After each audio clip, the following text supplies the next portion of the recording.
All right, so we are back with another video. And of course, I have to start off by saying we're doing a demo on how to create a tracker. A lot of people have been asking about making sure they can be able to track their process. And I thought this was a normal thing that people did, but we use circles for tracking the cycle of a person's um, roadmap. So, for example, if you're using an onboarding sequence, when they inquire to the way that they onboard, we create circles to track the stages. And then we create a tracker for the person to see. And we're using the circles because obviously circles are using the grouping of those individuals and it just takes them from one step to the next. Because I've already gotten my tax prep set up here, I am going to actually just be utilizing this.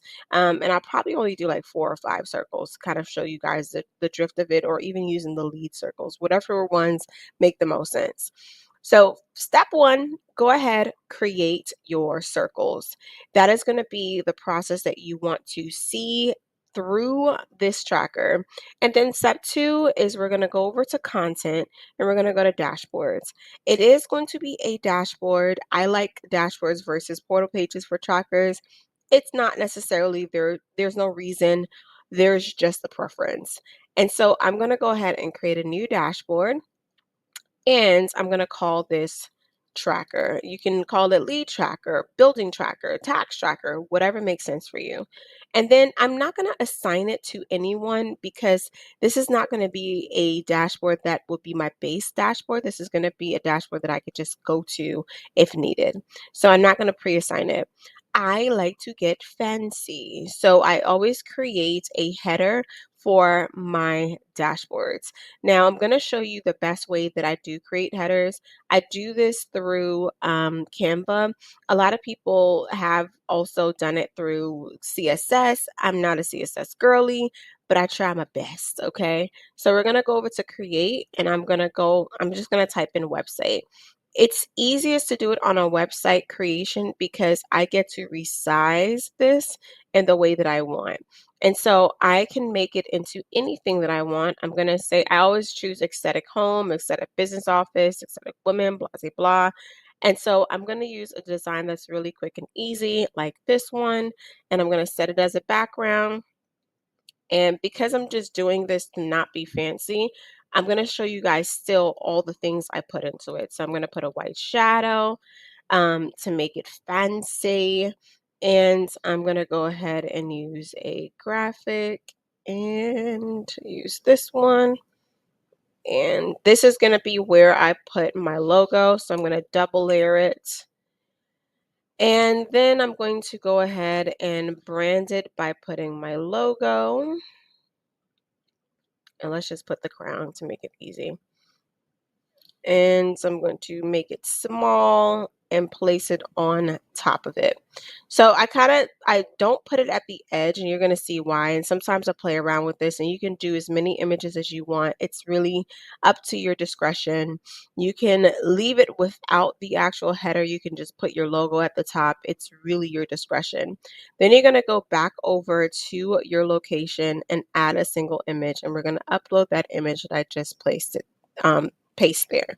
You do want to make sure you're allowing it to fill the full size, and so this is now the header.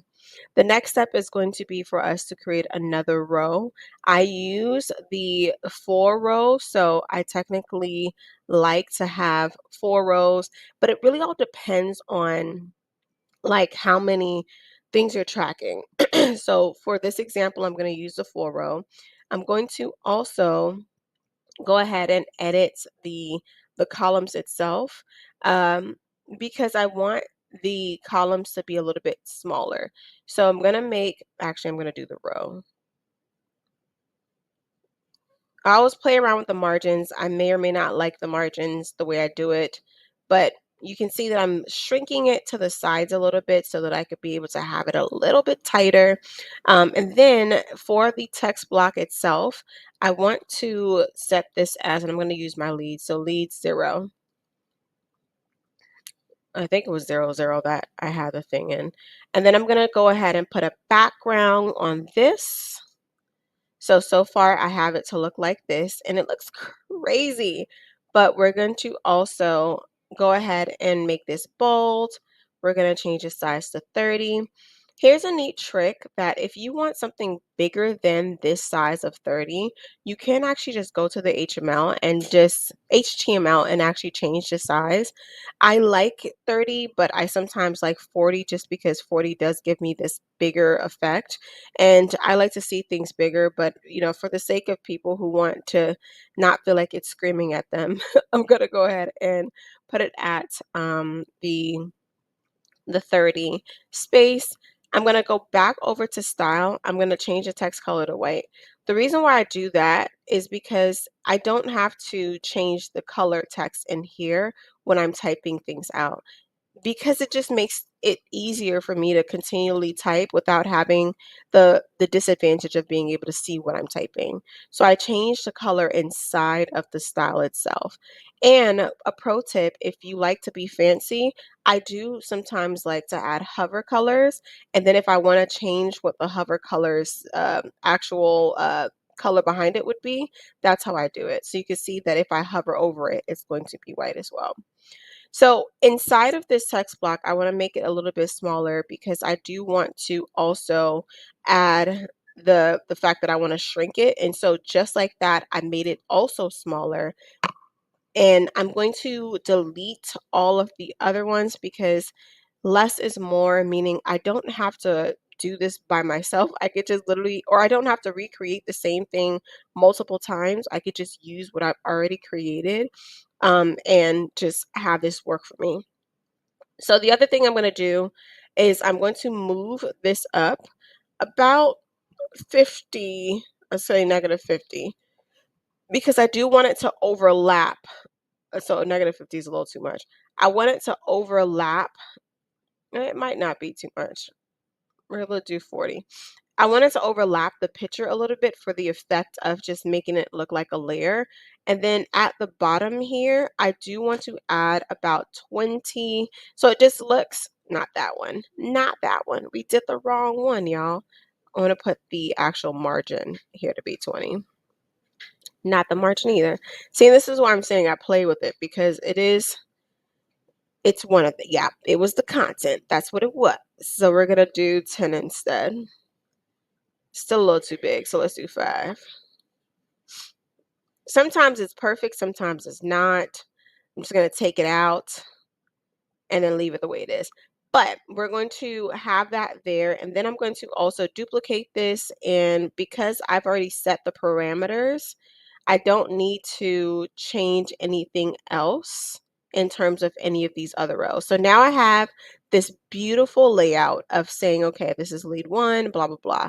And so I can put all of the overall steps, lead, call, let's do this call, and let's say proposal, and let's say invoice. And you can change the dynamic of how you have, or not the dynamic, you could change the margin of how you have them now. You can customize it all you want. This is up to you. But we're literally halfway there. The only thing you have to do now is you are going to add the actual widget for the CRM filter. And so the CRM filter is going to be what we're going to use to actually get the circles that we need. So what we're going to do is search for the circles, and I'm going to look for the circle that would identify specifically with this step. And as you can see, there's a little bit of a gap. I don't really like the gap. So I'm going to go ahead and edit the widget again, and I'm going to take up about 30. And so it's going to give it a little bit of a hump right next to it. You see how that just sits there? And then the same thing I would do, because less is more. I'm going to go ahead and pull these over accordingly. And so now I have these 4 set up here, but as you can see, I still have the first lead here. So I want to change it accordingly so that it's going to filter accordingly. And I'm going to test this out in real time so you guys can see how this is going to work. But let's do the last one, which will be 3. So this is now the framework, right? So we have the lead, the call, the proposal, and the invoice. And that's it, except I want to make it live. So I am a person that likes to make my life simple. And the way that I'm going to do this is I'm going to go ahead and save this, but I'm going to click on the option button and hit view because I want to grab the link that I need to view. Now you can also grab the link by simply just clicking options, right clicking, and then copy link address, but it's up to you. And then I want to go ahead and go to my flyout menu, go to custom menu, and in my right side, I sometimes like utilizing the dashboard main menu link, but if I want this to just be a custom space for myself, I tend to actually just make a secondary space because I can add like a sub menu here and call this tracker. Let's not be dramatic and do in all caps, put that there, and then I can add a second link and then say main, and then just have this go to um, dashboard, which would be how I have the way to set this up. So now this is becoming a drop down menu, and I have two options. I have the main one, which would be my main option here, and then I have the second one, which will be my tracker that is listed here. And as you can see, it's already functioning, right? So I have the top menu, I have the over here back end here. But how does this actually function? Let's see it in real life, right? So I'm going to go over to CRM, I'm going to go to contacts, and I'm going to create a contact in this beautiful space that is brand stinking new. And I'm going to just create Lily Lewis, and I'm going to put it in an email. We're not inviting this person in. This is just going to be something for you to see. And while I'm here, I'm just going to add them to the first circle. And I'm going to hit save and list. So now that I'm at save and list, I'm actually going to duplicate this in a new window. And I'm going to pull that window to my left side so I can be able to see it. And then I'm going to go over to my tracker again. So now I should see Lily and List. Now within any widget, you have the ability to hide the information. Like you can hide the displays if you wanted to, but I'm choosing not to. I'm going to have everything showing. Directly, I can click on Lily and I can actually go straight to her card. If I wanted to as well, I can also message Lily directly because I can send her a message, or I can go to the dashboard. So I have all the information here. But now let's say that Lily completed a form. Let's say that she did something inside the portal that automatically moves it along. And maybe in the next video, I'll make a video to say how do people move from those stages and how does it work without me having to do this manually. But I'm going to remove her from lead 00 and I'm going to put her into lead 001. And so once I do that, I'm going to refresh my screen here and you're going to see that now she's moved over to lead 2. And so this would be the call section. And as I continually do this, I can. Now, let's say, oh my gosh, somebody accidentally did one thing, but then they also still are stuck in the other one, right? This is a great place for you to see that because you can see if they're still stuck in two spaces and you're able to say, oh, wait, no, they're not supposed to be in that stage. They're supposed to be just in the stage right here. So you can then make that adjustment. And lastly, just for the sake of going through the entire spaces, I'm going to also do lead 3 so you can see what the final one will look like. And so if they were to go to invoice, you'd also be able to see them move over. This is the easiest way to create a tracker. I don't know if it is helpful for you. I love working through this space because it makes me feel as if I can see things in real time.